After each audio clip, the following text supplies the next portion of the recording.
Binalikan ng netizen ang nasabi nga pong viral video ni Yana Motovlog kung saan ilan sa mga hindi magagandang salita na binatawan niya kay Sir Jimmy, ang driver ng pickup, ay ang pagmumura, the dirty finger, at ang pagsasabi niya ng sira ulo, and then GAGO. So yung in-spell out ko na yan, hindi na natin po sinabi.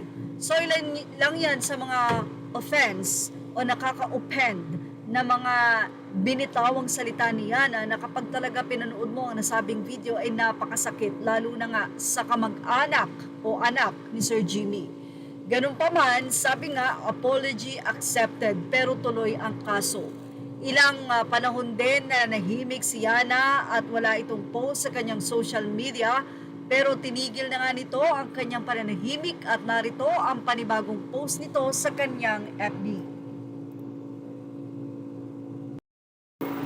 Narito ang naging mahabang pahayag o mensahe ni Yana. Anya, I know I've been quiet lately, not because I don't have anything to say, but maybe I just needed to sit with what this season is teaching me.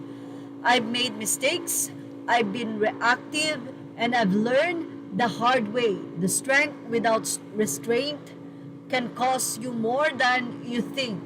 This isn't a redemption arc.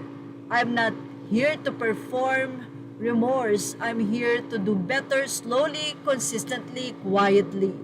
If you've ever felt disappointed, hurt, or disrespected by how I handled things, I hear you and I take full responsibility.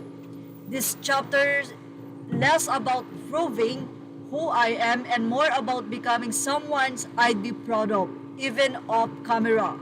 I acknowledge that my action fell short of the standard I hold myself to, and the standard many of your, especially the brand I partner with, expected from me.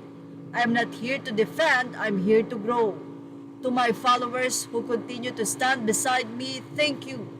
To the people I love, my family, friends, followers, and those who still see me past the noise, thank you for your grounding presence.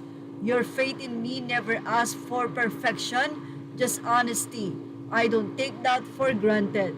To those I've disappointed, I understand the way of representation and I take full accountability.